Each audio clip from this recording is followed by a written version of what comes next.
Well, welcome to another edition of Princeton Remembers. It's a segment that we're producing that brings out the oral history of some very interesting guests. I'm Bob Long, your host, and I'm coming to you from the unceded territory of the Upper Similkameen Indian Band. And here we are in the Princeton Museum in downtown Princeton, British Columbia. And my special guest is Evelyn McCallum. Thank you. And welcome here, Evelyn. Thank you. This is a place I'm sure you're very familiar with. Yes, I am very familiar with it. It's been my life, as you might say, for over 50 years. Wow. Yeah, I have seen it being developed and helping to develop the museum, and it's been my life. Well, we're going to look forward to you telling us some of your experiences here at the museum, but we'd like to start off perhaps by going way back to gosh. where and when you were born. I hate to ask a lady's age, but when were you born and where, Evelyn? I was born in Vancouver, October 26, 1930. Okay. And can you recollect what you were up to soon after you were born? I mean, what were your parents doing, and what was life like for a child? My parents are from England, of course, from Lancashire. And my dad was in the construction business, and I had two sisters previous to myself, and he built every home that we ever lived in Burnaby, and I went to school in Burnaby South High School, and which of course is relocated off of Kingsley, and then I worked for DVA for a period of time. That's when I met my husband, Jack, on his discharge from the Army. And we were married and came to Copper Mountain because his family was in Copper Mountain. Now, we're jumping ahead a little bit because I'd like to know a little bit about your childhood in Vancouver. Can you remember? About my childhood? Yeah. Well, I was raised in a park. And I knew every trail and every creek in the park that I could catch minnows with a bottle and a cap to put on the bottle and take them home and put them in the kitchen sinks, and just a kid's thing, living in a park. In Burnaby? In Burnaby, yeah. In the 30s. Yeah, my father was the caretaker of the park. Ah. Yeah. Interesting. So that was great. So now, when did you make the move from Burnaby then, or did you spend other parts of your youth in Burnaby? Maybe we can go through chronologically a little bit. Just in the same area continuously. Yeah, okay. In the same area. But Vancouver, of course, was the shopping area, and New Westminster, of course, was the shopping area. What was the transportation like back then? How did you get around? It was BC Electric. It was the tram from New Westminster to Vancouver, Carroll Street, or you took BC Electric bus. It wasn't Hydro in those days, it was BC Electric. Mm-hmm. And you went to elementary school and high school there? Yes, I went to, You Burnaby. mentioned already the high school.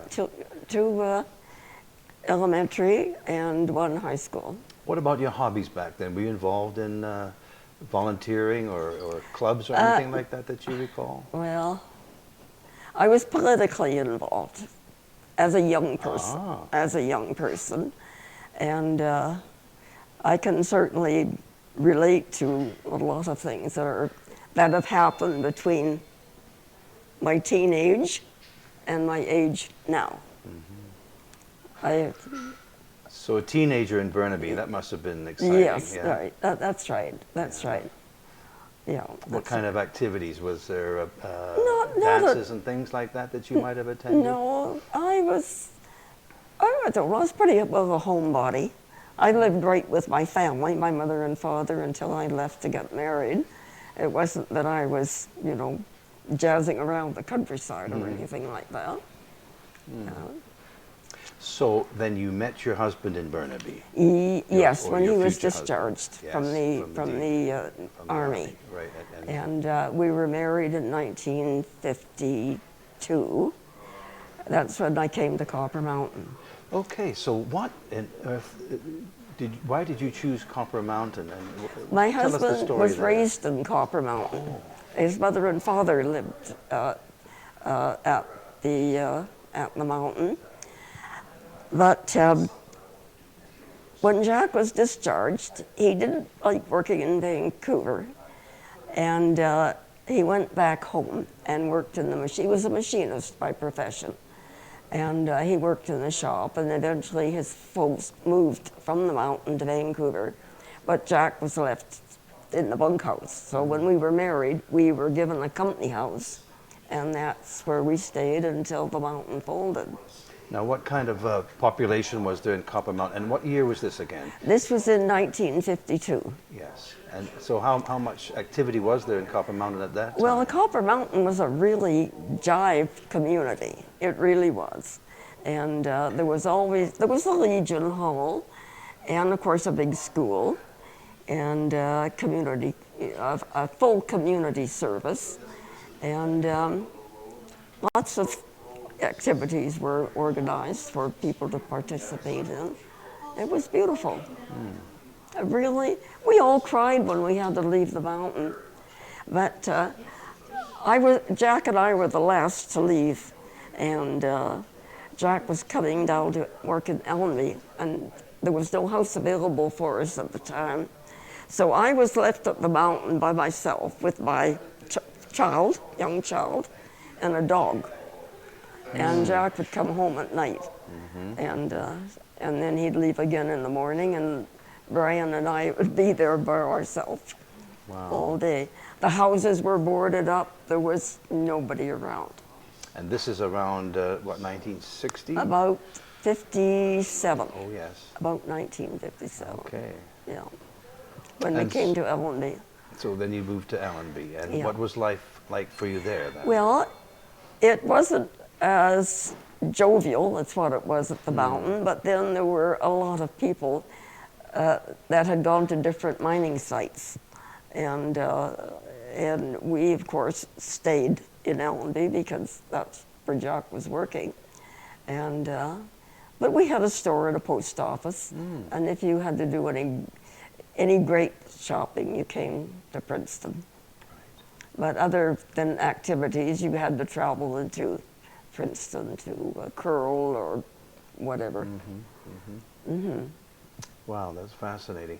Now, you say you had a family, that you have children, and what did they do in Allenby? Well, I have my son here in Princeton with me now. I did have two sons, but I lost one on the Kettle Valley. We had a very bad accident, and I lost him at 36 years of age. Oh, dear. And he left, of course, a wife and two children, and they are in Kamloops. Okay. That's where I am at the moment. Okay. So when you made your move to Allenby, and you had to leave, you left Allenby at some point too. Then, and when was that? What you left Allenby. Yes. Did you move to Princeton then? Or? Yes. Yes. Yes. Okay. That's right. I moved down to a house on Main Street here, and of course it's long gone. But we had a house built up on the hill.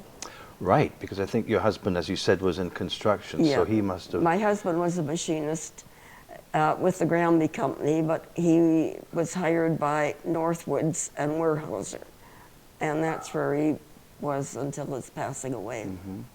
But he built the houses too, you mentioned. No, it was my father. Oh, your father, excuse me. That's right, yeah. So your father built some of the first houses, perhaps? He built every house we ever lived in. Wow, yeah. And the one that he built up on the bench? Not this one. We had a local construction man build the one on the bench. And so what was life in Princeton like back then? I guess it was a lot livelier. Well, it was very good. Princeton was full of lots of activity. There were the two hotels at that time. And there was the bowling alleys and the theater and the Legion, of course, and numerous restaurants. Life was pretty good. Yeah. And now you got involved with community groups, perhaps, when you got down to Princeton. Yes, I belonged to the Order of the Royal Purple, and which is now defunct for Princeton. but I belonged to the Eastern Star, and that they were the only community involvement that I had other than when I took over the museum. That And their hall is right next to the museum, isn't it? Here. the Elks Hall. Oh, there's a hall. Oh, Right next that's to the it. Masonic Hall. Oh, I'm yes, sorry. that's Okay. the Masonic Hall. Yeah. Right. So anyway, but my life basically on a day-to-day basis was the museum. So, tell us about your early days there. So you came as a volunteer just to help I came out? as a volunteer. The mayor at the time, Gloria Stout, was really quite busy, and she was involved in her mayorship, and she didn't really have that much time on a daily basis for the museum. So she asked me if I would take it over. And I didn't know what I was getting into, mind you, but I volunteered, and I thought, well, with the help of everybody, it's going to be okay. Mm-hmm. And I have just seen it grow.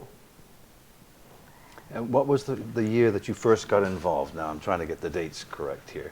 When you first volunteered at the museum, what year was that again? Oh gosh, it would be about. We came out of Allenby in '57. I guess it would. I would probably say about 60, 61. Okay. It was the log cabin, of course, at that time. Ah, right. And eventually the log cabin was taken away, and this building was constructed. Mm-hmm. And the library, of course, had moved in at the same time. I see. And do you remember some of the other volunteers and people that worked at the museum or helped out at the Oh museum? gosh, I can remember some of those names. practically all of them, but Yeah. they're not with us anymore, unfortunately. Mm-hmm. They're not with us. So you had a good crew, a good bunch of people fantastic that crew. helped. A Wow. fantastic Yeah. crew. Well, it's a good thing for all of us that you'd stepped up at the time, I'm sure, because Yeah. it's such a valuable part of the community now. Yes. Yeah. So what are some of your best memories, perhaps, of your time here? Well, Helen Coyle and Dawn Coyle were, of course, a big part of the museum. And we always had our heads together on what we were going to display and where we were going to find it, and what kind of a program would we write up in order to get a grant, in order to hire students. And I don't know, it just took place. It's hard to explain how it took place, but it just took place. All the pieces fell together. All the pieces fell together, and we got the famous rock collection that we have, and I don't know. We have collections of all kinds that have built up the museum. Well, it's a fascinating history in this region, so that's great that that the museum is sort of the center of the storytelling of all Yes. those events that happened Yes. even before We your had time. an archivist lady, Margaret Stolnberg. She was a hep person too. She was into the history of everything and everybody that ever lived in the town, and that, of course, encouraged the expansion of the museum. I imagine it played a big role in the social fabric of Princeton Oh yes, too, of course. because Yeah, of course. you know, the history and Yeah. everything else all combined makes for such great memories. Can you think of any extraordinary things that might have happened in your time here that might be noteworthy? Extraordinary? No, I can't say there's anything extraordinary. Not some stories Everything that of, ever of- happened on a day-to-day basis. Right. There was nothing, only on a day-to-day basis, that's all. And I imagine a lot of people donated all their artifacts, many of the artifacts Yes. that you see here. So Yes, yes, a lot of artifacts, well, most of the artifacts in the museum have been acquired from people in Princeton, or they have been out-of-town people that have perhaps been moving away. And my sister moved to, had a house in New Westminster, And we have a few pieces of her belongings here, Right. Which are creditable. Yeah. Yeah. So now, maybe some of the other activities in town, like sporting events. Was Princeton very competitive in sports Well, there's that you always remember? been the hockey, and curling. A lot of curling competition, and of course the hockey. But I was never involved in any of that. Okay. You know, I curled at Copper Mountain when it was natural ice, and that was a pain. You're up at 2 o'clock in the morning fighting a Chinook coming through with about that much water on the ice. Well, now, where was that sheet of ice? Because it's not where it currently is, but whereabouts was that located? Was it down in Allison Flats? The ice sheet? The original ice, the natural ice down in town here, was located below the Baptist church, over on the hillside above the river, and it was down close to the river because that's where the water came from. But that was natural ice down here, of course. Yeah. But we had natural ice at Copper Mountain, and that was something else. Yeah. So I'm not a curler enthusiast, not really. So but the curling, you said you were curling, so that was also done on natural ice? Natural ice. All my curling has been done on natural ice. Wow. Yeah. And the hockey too? Yeah. Yes, I guess it would be the Copper Mountain hockey. But yes, it was hockey, natural ice down here in those days as well. Probably where the curling rink was. Yeah. Yeah. Now, what about social events? Do you remember any notable social events? Social Did events? you like to go out to them and dances and parties? Only the fall fairs. That's about the big social event for the town that I could recall. But that still goes on now. Yeah, it's coming back at least. I think we had a bit of a break with COVID, but it's Yes, coming COVID back. has done a lot of damage to every organization and every facility that there ever was established. Yeah. Now, I'm going to jump back a little bit into time. Do you remember the war years? Now, you might have been in Burnaby at that time. I was in Burnaby during the war years. Okay. Yes, I was just a kid. Yeah. Well, going on to be a teenager, really. But I can just remember all the reports coming over the radio that what was going on, and it was in one ear and out the other as far as the child was concerned. My father was pounding the kitchen table all the time. Wow, yeah. And your husband, because he might have been in Copper Mountain at that time. Well, he was raised in, yes. Yeah. But he joined the Army from his graduation from school in Vancouver. Oh, I He see. went straight from school into the Army. Okay. So he didn't have any childhood during war years because he was going to school in Vancouver. Right. Now, you mentioned the library already, but do you have any recollection of the hospital in town here? And when it was built and The involved? hospital, of course, was on the first bench, and it was a very serviceable hospital because I wasn't really familiar with hospitals. It was the first hospital I'd ever been in that I was aware of, and that's where my 2 children were born, in the old hospital, and it was quite serviceable. It was quite serviceable. I'm over in Kamloops at the moment, and one of the residents that has moved in not awfully long ago used to nurse at the old hospital. And so she was familiar with the nurses that I knew, just socially, and various other people connected with the hospital. So it was kind of nice to be able to chat with her. But of course, our friendships with these people is over. They've all moved on. But that was kind of a little bit of a shock to me when she said, "Oh, I nursed in the old hospital." Wow. Yeah. So that was a shock. Yeah. So you Of course, we've talked about your involvement here with the museum, but are you a collector yourself? Do you have collections of memorabilia and so forth in your home? We're always trying to build up a collection. It doesn't, whenever I would go into a junk shop, let's put it junk shop, and I would see something, ooh, that belongs in our collection, I would buy it and bring it and catalog it and put it in the collection. And we have, I can't call them collections, but a great assortment that could be developed into collections. But it's going to take a lot of finding and a lot of people doing what I did, scout through junk shops and boxes of whatever, looking for things. So you enjoy that?